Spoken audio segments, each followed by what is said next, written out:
Hello, everybody, and welcome to our Women Entrepreneurs Global podcast, Mindset for Success.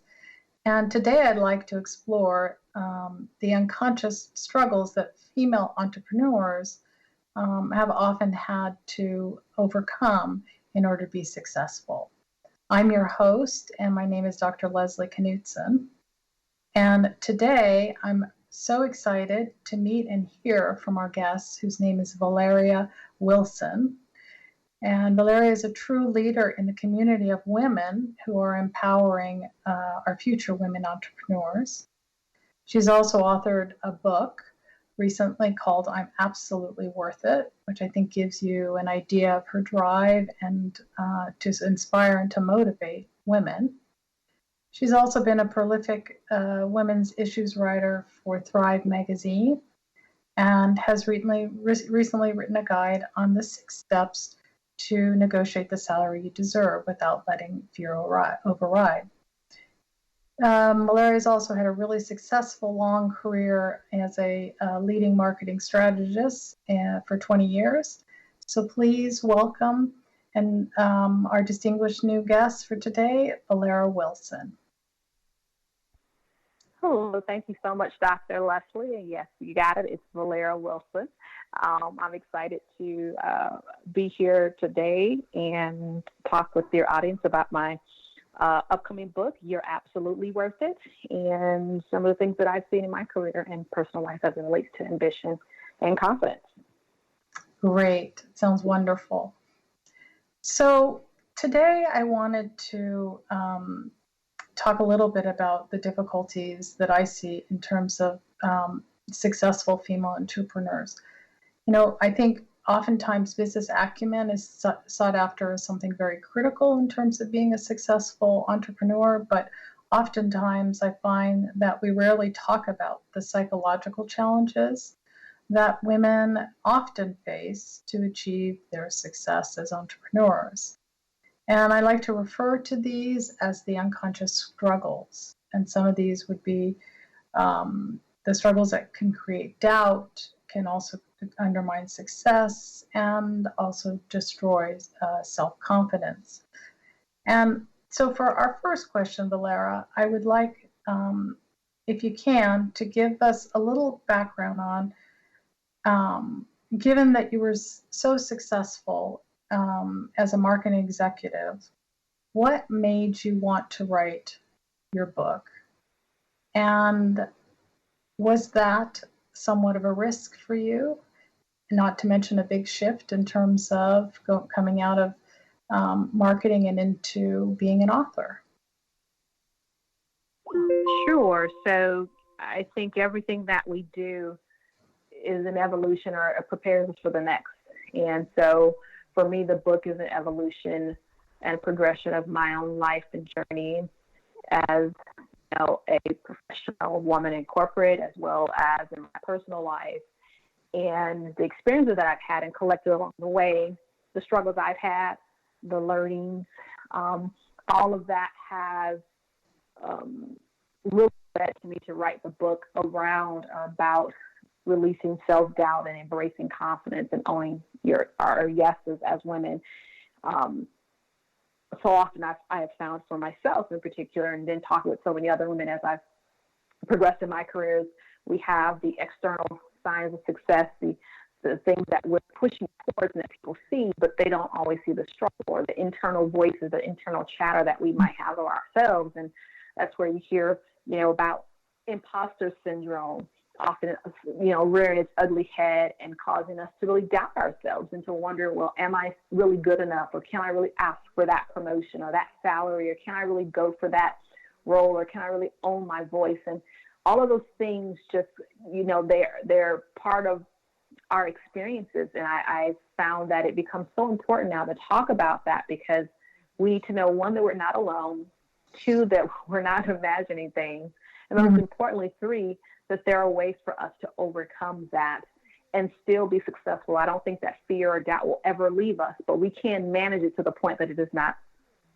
short circuit our own success and goals and dreams.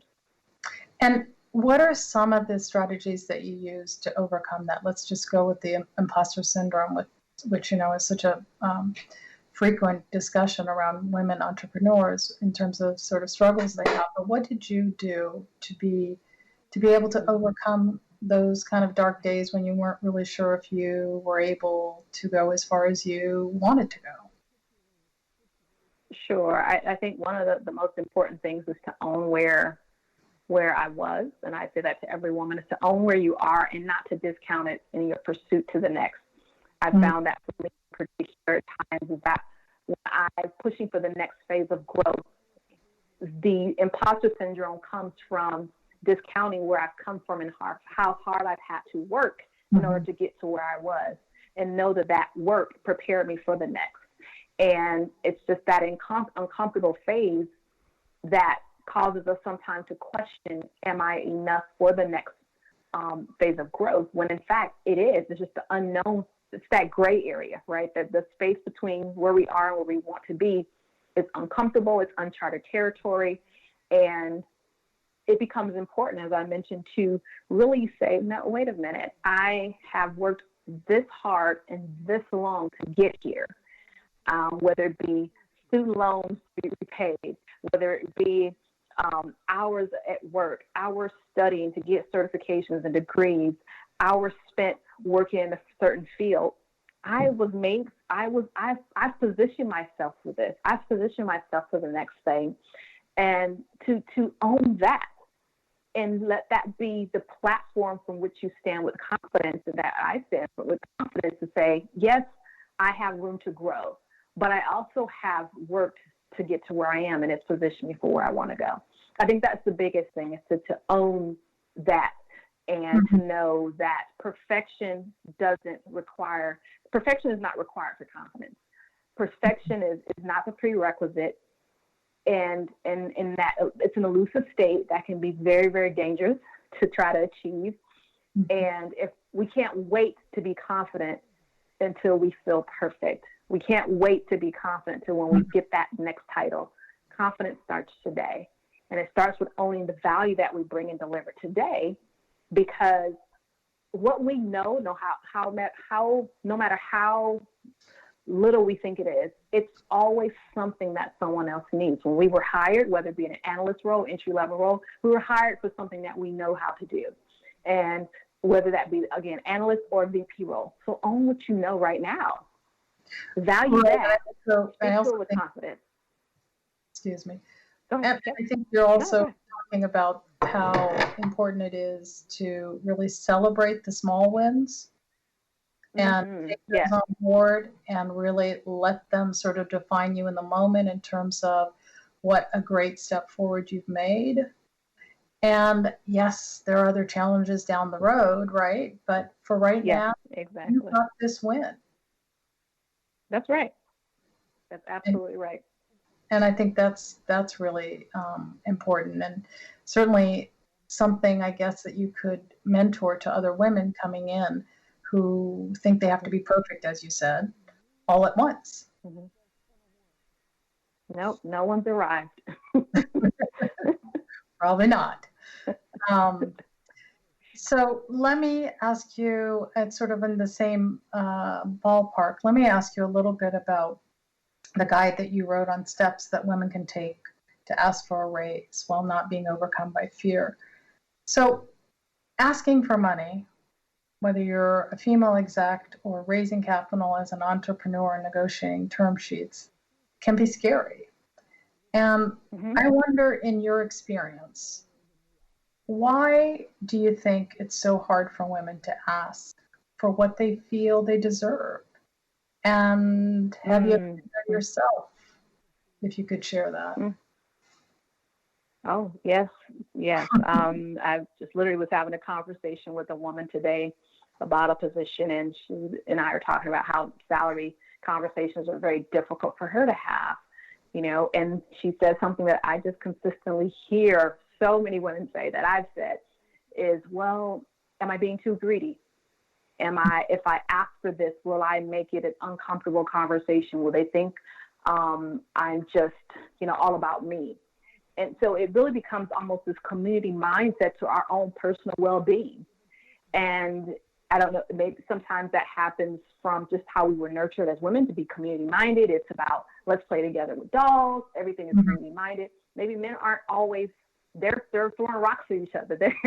Everything that they do is usually very competitive. So it becomes all about them winning a lot of times.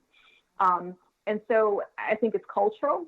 I think it's personal experiences. And I think those two combined, and then our own personal sense of self-worth. Those three things actually really can define and shape whether or not a woman feels confident about having a conversation about money. And, sometimes it could even be, well, will they rescind the offer if I ask for too much?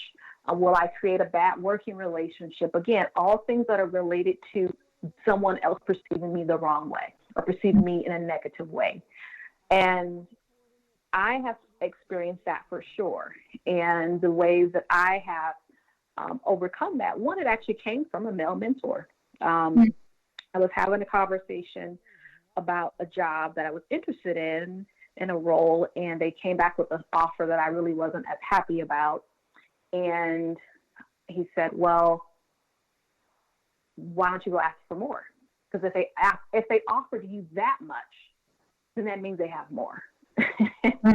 And it was just an aha moment, like a duh. Like if they have that, then surely they've got several thousands more. They've got something back there in their back pocket. And when he made it that simple, it really helped me to shift the way that I looked at my own salary negotiations. Not only that, but I had to really go through the process of understanding from an HR perspective that oftentimes the highest salary is not offered. Most of the time they expect you to do some type of negotiation. So there's wiggle room, right? There's a lot of ways to come to a favorable end and a mutually beneficial situation. And the other part that I always like to say is that it's important. Most of the time I find that the confidence or lack thereof also comes from lack of knowledge, is that sometimes the information, we don't necessarily have the information, the arsenal of information to say, this is really what the salary commands. And so I often tell, women that, in the situation of negotiation, to really do a couple of benchmarks, to find out as much as possible, what is the role in that industry at that level with your types of years of experience command. And then you make it about that. It's not, Velera is worse than, although I do believe that really at this point. If that's the struggle, it becomes, well, for someone with my skill set and qualifications in this industry, the market rate is this. And it becomes that kind of conversation about, like, it's not just me saying this is the industry that's saying it. So I have the data points, I have the information that support my rationale for why I should be asking for this amount of money. And I find that when you can make it about that, it lessens the fear, it lessens the trepidation or the tentativeness, because you realize I'm not just making this number up. I'm really referring to something else. But of course, there's situations where you don't know the number, and you do have to try to search around and get information. In case where it's being an entrepreneur, if you can't find the information, it's also sometimes it has to be market tested. Start high, work to the middle, right? And that's just negotiating 101. And I think it's just something that you have to kind of work through, honestly. And I think also what you're saying is it's a little bit like informed consent in terms of being able to really know what the data is on the job that you're looking at. And right, if you make it concrete and not about you, like, here are the numbers for this job, and this is what you can expect to get in terms of money, then it kind of takes away the feeling of greed, and or, oh my gosh, I must not be worth it. As you said, it sort of brings it into a place that's, I'm going to say, more neutral and not about you as much. Oh, absolutely. It becomes very neutral. And I've done that in situations where if there were a contract on, and I was doing some contract work, for example, with someone, and I factored in my hourly rate, and I usually ask, well, this is how many hours I'm estimating that I'll have to do the work, and this is my hourly rate. And so based on that, this is what that number is. And they usually will understand, oh, okay, got it, absolutely, right? So Mm-hmm. there's education on both sides. Sometimes people are lowballing you because they just don't know the amount of time that it takes to do what you do. That's where you have to educate them as the expert on you. And there's times where, they're lowballing you because they just think they can. And then that's where you also have to educate them on the expert of you and say, well, that's not going to work for me because this is what the market rate says I should be commanding. And I know that you want me to bring my best here.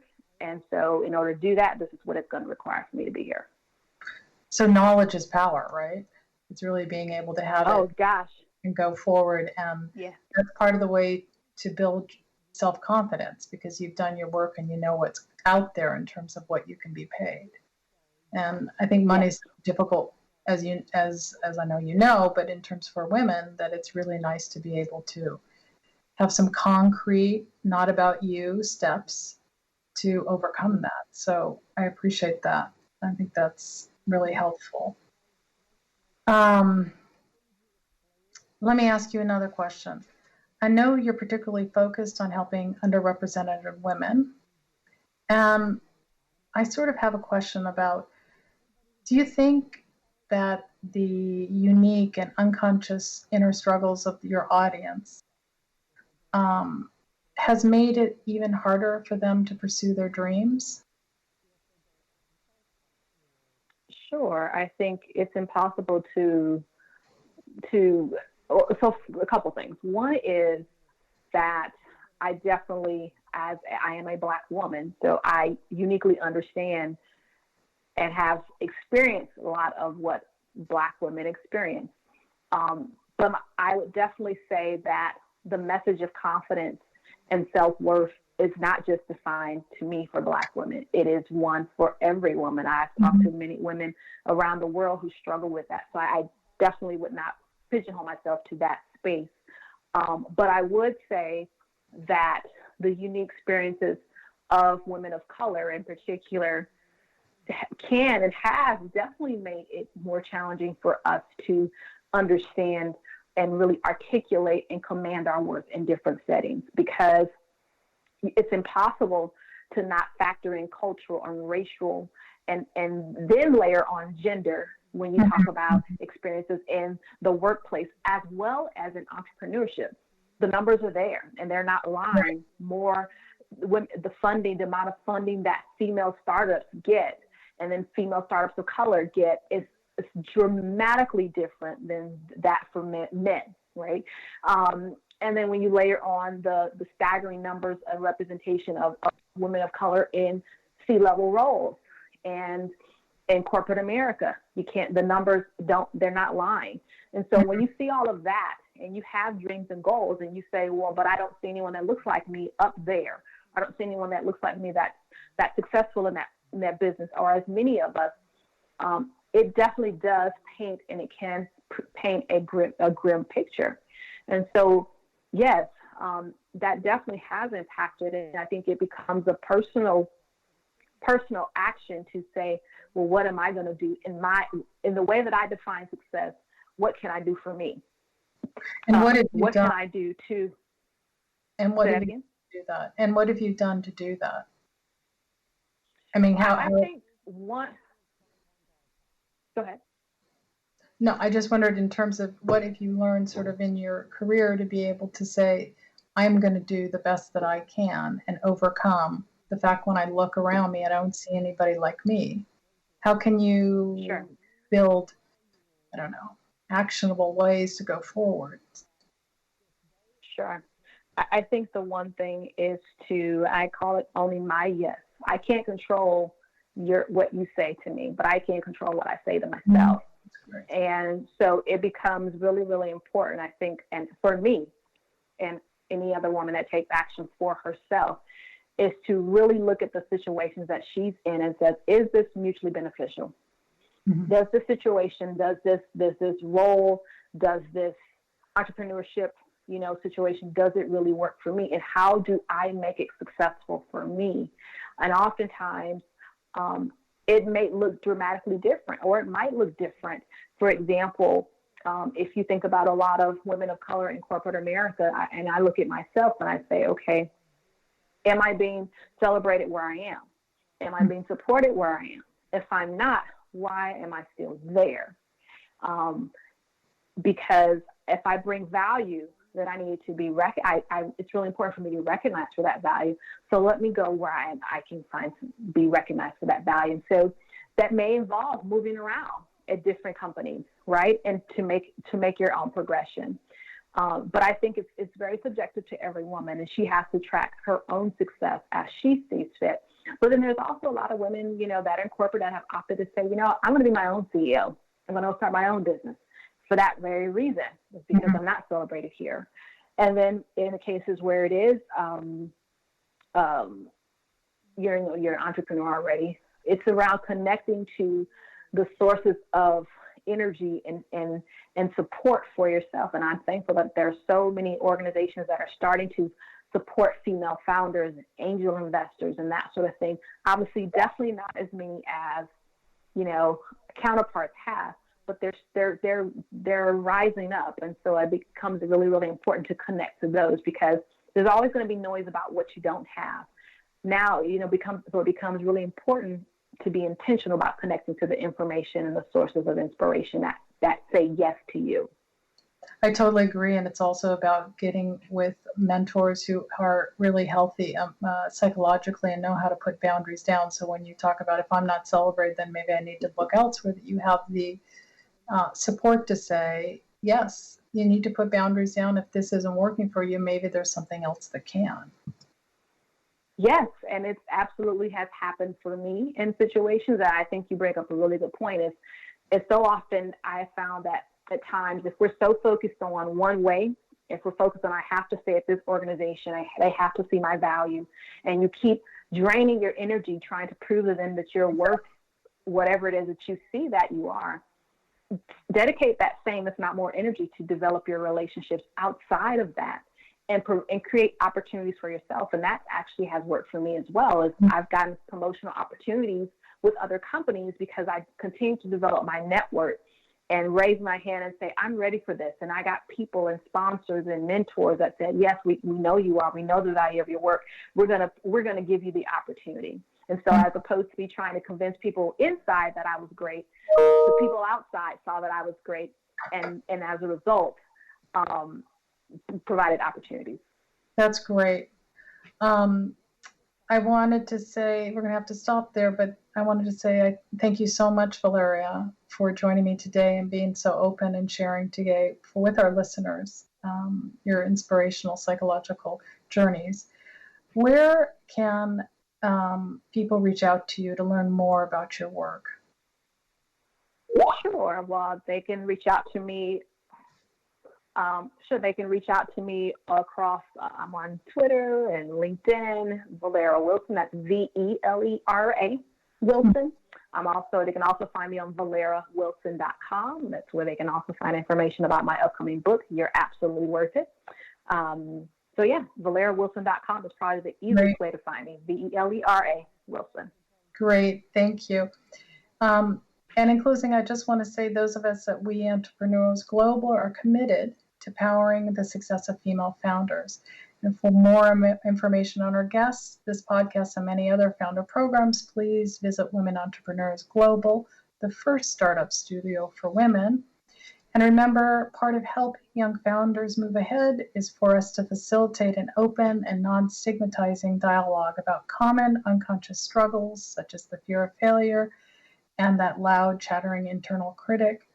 Tune in next week for more Mindset for Success. I'm Dr. Leslie Knutson, and you can drop me a line at Dr. Leslie Knutson at drleslieKnutson.com. Thanks so much, Velera. I really appreciate you being here.